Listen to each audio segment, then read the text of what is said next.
आप सभी को मेरा नमस्कार, जय Hind. A new story for my YouTube series of storytelling. Today's story is Interview by Christopher Silvester. It's a story from Flamingo book of class 12th. This chapter sounds tough in the book, in theory, as well as interview is tough in practical life also.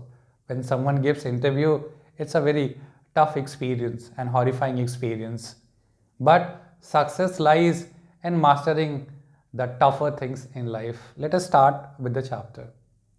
Interview chapter is an excerpt from Christopher Silvester's An Introduction to Penguin Book of Interview, an anthology of interview from 1859 to present day.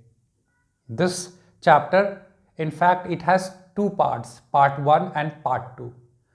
Part 1 talks about the utility of interview as a medium of communication. It talks about the opinion and view of world famous personality about interview. How did they look at interview? What did they think about interview? And second part is an actual interview taken by the editor of Hindu, Mukund Padmavan of Umberto, the famous academician from the Bologna University of Italy and the writer of the famous novel The Name of the Roses. Now let us start with the first part.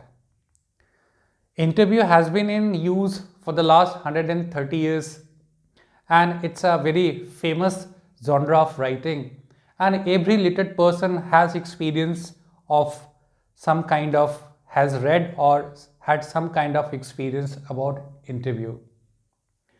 It's been used for 130 years and people do not have a very good opinion about interview.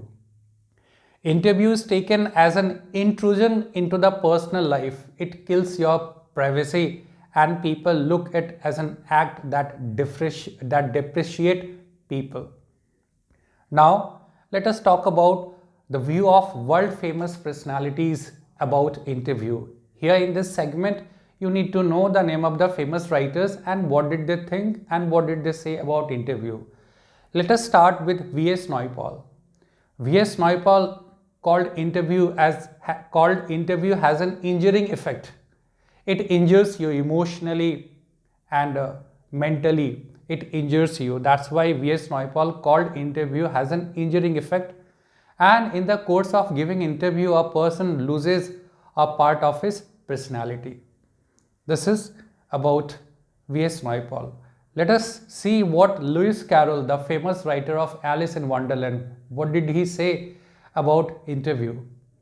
Lewis Carroll said that Lewis Carroll shunned interview from fear of being presented larger than life. Now let us talk about Rudyard Kipling. All we know Rudyard Kipling, we have read his book, The Jungle Book, writer of Jungle Book. What did Rudyard Kipling think about interview? Rudyard Kipling called interview a derogatory and he never liked to give an interview.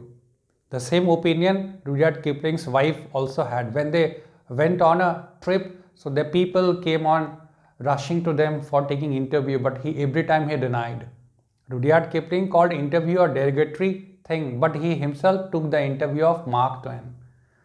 Now let us see the Saul Bellow. What did he think about interviews? Saul Bellow called interview a kind of ordeal, a torturous experience. Saul Bellow called that interview was a kind of thumbprints on his windpipe, but he himself took the interview of Joseph Stalin. And at last, the concluding part of the first one, we talk about Dennis Bryan. What did he think about interview? Dennis Bryan says that in spite of having lots of demerits, interview was and will always remain an important means of communications for everybody. And in the process of interview, the interviewer gets a advantageous positions. That was the part 1. The part 2 is an actual interview taken by the editor of Hindu newspaper Mukund Padmavan, and he took the interview of the famous academician from the Bologna University of Italy, Umberto Eco. If we break the interview word, it's made of inter and view. So the view is exchanged. In the process of interview, what happens? The view is exchanged. The view of two people is exchanged. There are three important words. One is interview. We have analyzed the word. Interview word is made of two words, inter and view. So view is exchanged. Another is interviewer. When we add suffix in the word interview, er, then it becomes interviewer, means the person who takes the interview. Here Mukund Padmavan is the interviewer, and interviewee, when you add suffix double e at the end of the word interview, we get the person who gives. So here Umberto Eco is the interview. Let us talk about the introduction part of Umberto Eco. Umberto Eco is an academician and a professor of Bologna University of Italy. He is an authority on semiotics. He has done mastery on semiotics. Semiotics is the study of sign and language. And apart from that, he has written on various genres of writing.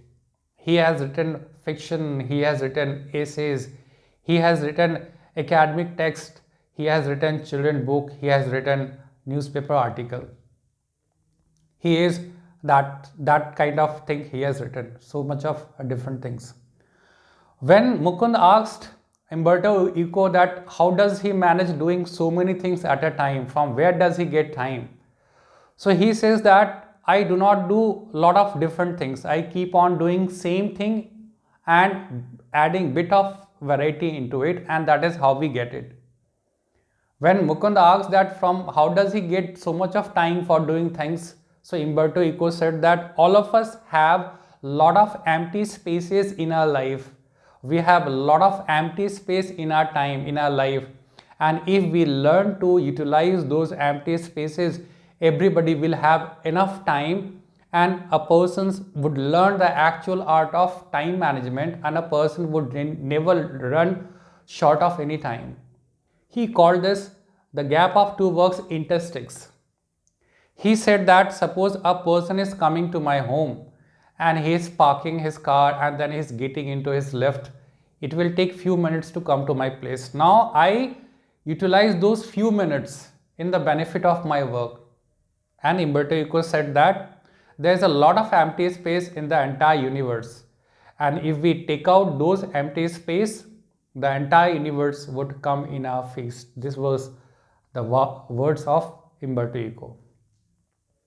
Umberto Eco is basically an academician who writes on Sunday. The first line in the textbook, if you see, it's written, I am a professor who writes on Sunday. So his academic texts are very famous in the world.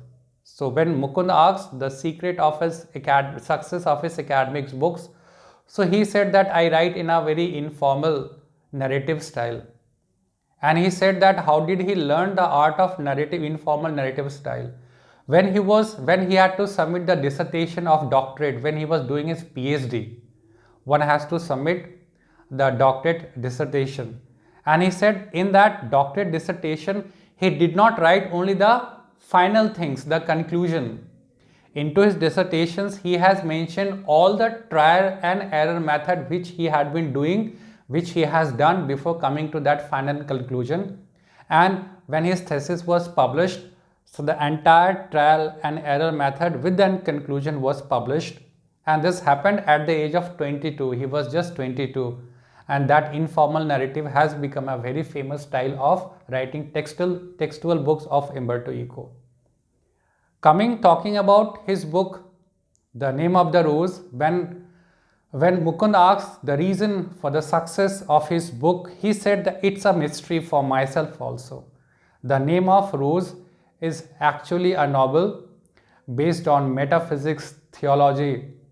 It's a metaphysics, theology and medieval history. It's a detective novel. The Name of the Rose is a detective novel based on theology, metaphysics and medieval history. Umberto Eco himself said that I do not know the reason of the success of this book. And this book, more than 10 million copies of the books have been sold throughout the world, and it is still counting. Umberto Eco said that this book, the time was very decisive factor. If this book was published 10 years before or 10 years after, so this book may not have become so much successful. So this was the chapter, the complete chapter. In a very simple way I have narrated, and I don't think you will find any problem in understanding and giving the question answers of this chapter. One more thing here I would say, interview is really important. What you can take away from this chapter, interview. You should learn to prepare to face interview, because that will decide the success of your professional academic career. Jai Hind.